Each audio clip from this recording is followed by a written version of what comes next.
Welcome to our March habit stacking process, where we're going to talk about 5 ways that you can lower the toxins in your life in various areas. I'm going to cover specifically some ideas to reduce your risk of diabetes and a pre-diabetes diagnosis just through some simple steps that you can begin to take. And again, stack those habits on top of each other and set yourself up for functionality, fitness, great health, and again, reduce your risk of diabetes or prediabetes. Step number 1, we're going to talk about diet and nutrition. And I'm going to recommend that you get the whites out of your diet. That's right, the whites. And that includes white flour and honestly, any type of flour, ideally, because it's been GMO'd and changed in so many ways, and you never truly know what you're getting. So, white flour, sugar, certainly. I don't think I need to get in depth into that, but the more you can reduce sugar out of your day-to-day intentional nutrition, again, you're going to set yourself up for much greater success. Your blood's going to love you, your body, your muscles, your waistline, all of that's going to love you. And most specifically, your glucose levels are going to love you. And then 2 other areas that are the whites would be white rice and white potatoes. Again, as much as you can reduce any of those high glycemic load type foods, the better off you're going to be.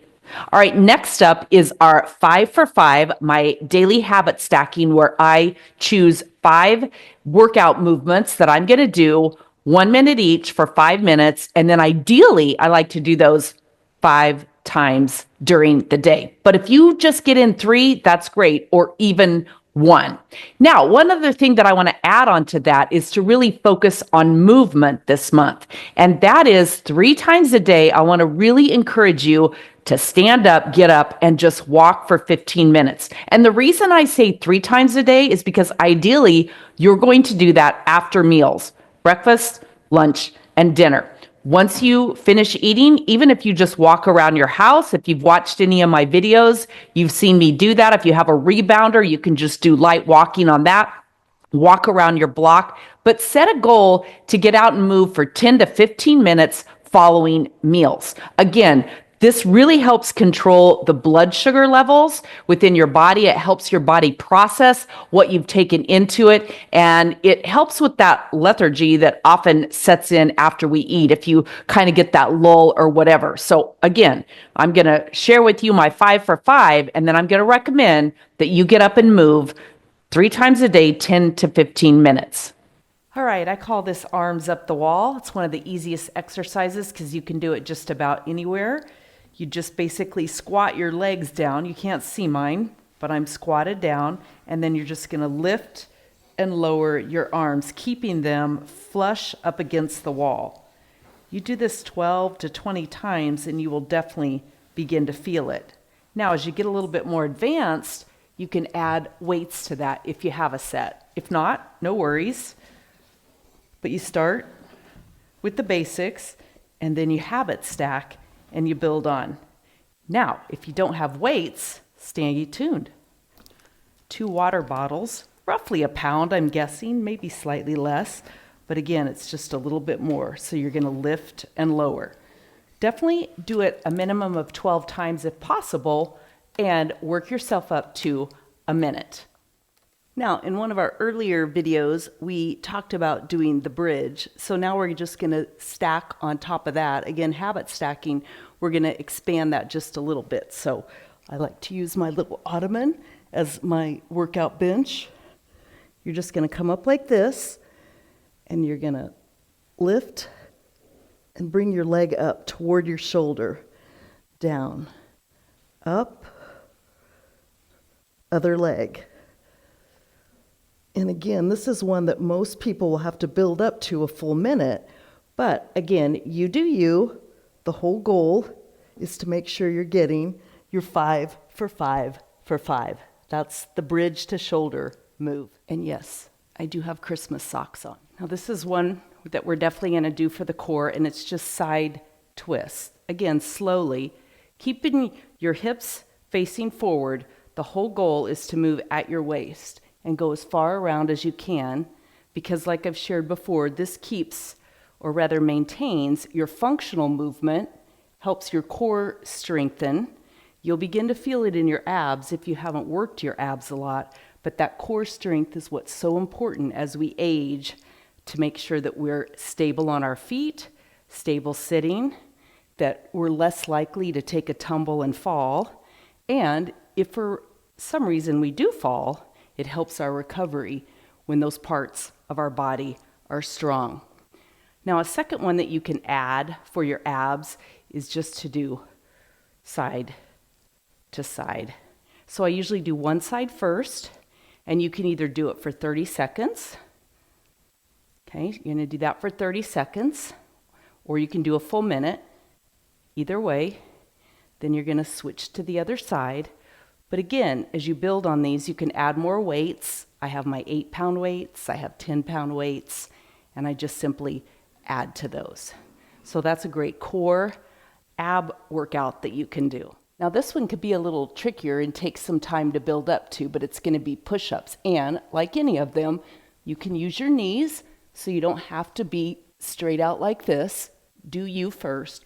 But the goal is to have one arm elevated and one arm or hand down. And you're simply going to do your push-ups. Now it's kind of funny. This is straining me just a little bit because I fell recently on the ice in Salt Lake and landed on my wrist, and it's just a little bit sore. So you do that. Okay, again, 30 seconds or a minute, build up to, and then you're going to work the other side. Now, usually I put a towel or a mat because I have hardwood floors and this rug isn't super soft.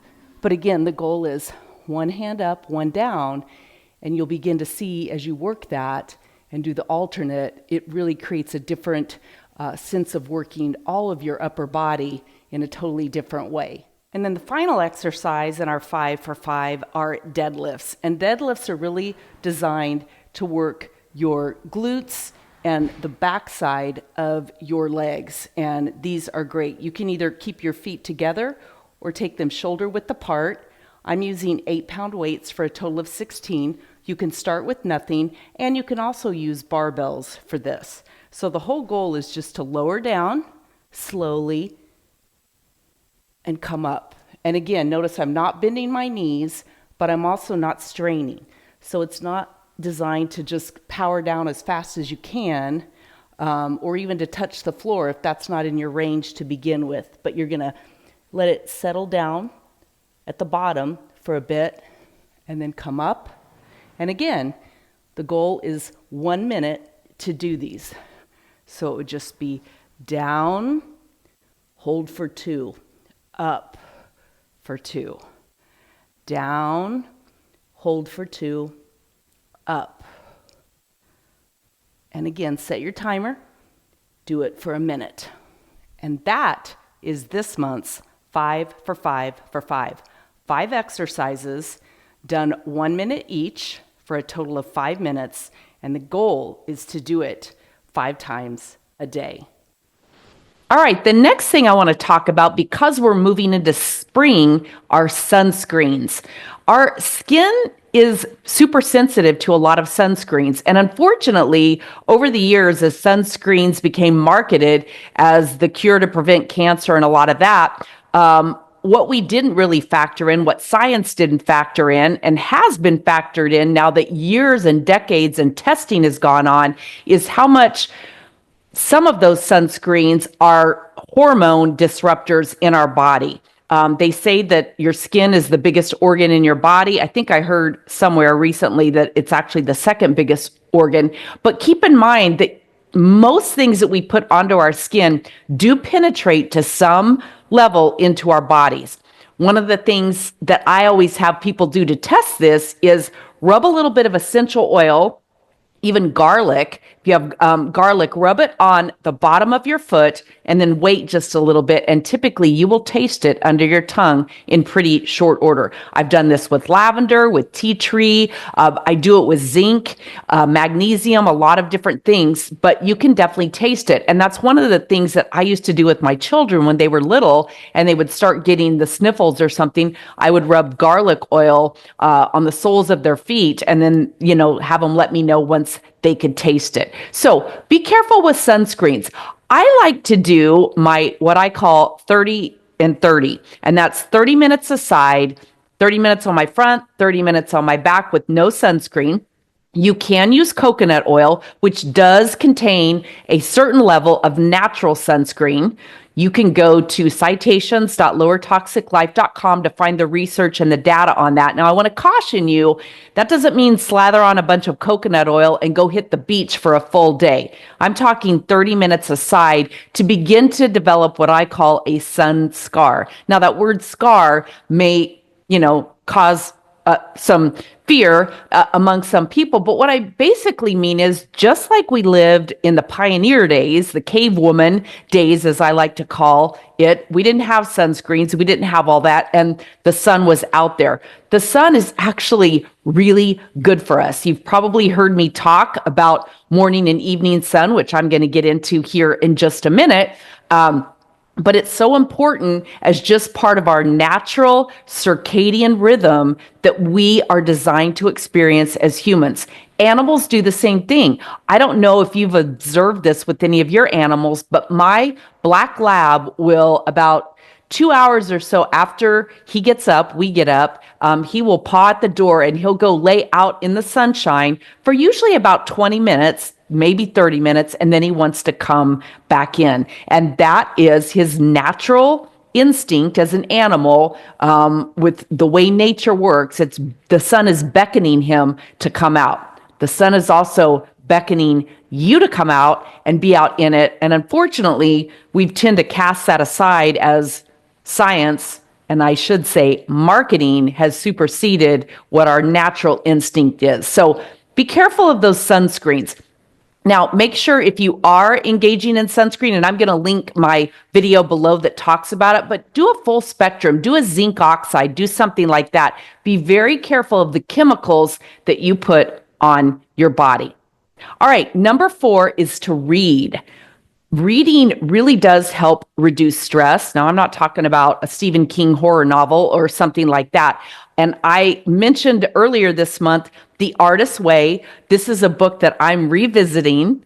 I read this regularly, but The Artist's Way is just really a fabulous book. It's a 12-week series, and I actually have a little notebook that I use with it, and I actually do the exercises in it. So The Artist's Way also is what includes the morning pages, which is your daily thought download, detoxing your mind of all of the negative energies that we can often have in that. And I believe it was the January Detox series where I actually mentioned the daily thought download and doing that. So I really want to encourage you, if you're looking for a great book to read, I can't recommend highly enough The Artist's Way. I'll put a link in the comments below, but go through it and do the weekly exercises. It's a 12-week program. Just spend 1 week at a time on that week and do the exercises as best you can. And again, you do you. If you don't want to do all of them, don't. But if you do them, I think that you will find that it opens up a lot of good energy and good thoughts about yourself.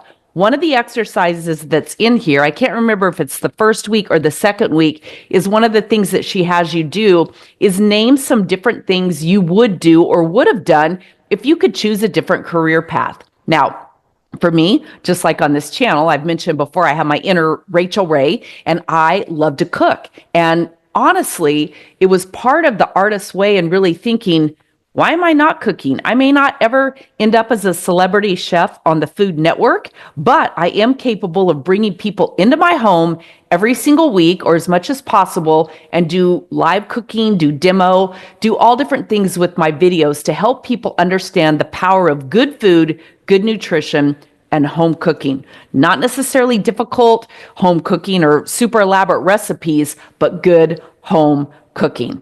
And then my 5th tip for this month is the morning and evening sun. Now, I've shared this before, but I can't emphasize it enough. And if I do nothing more than keep sharing this to get you to begin to habit stack, I want to highly recommend that as often as possible, you get out in the morning sun just as it's coming up over the horizon and that natural red light therapy.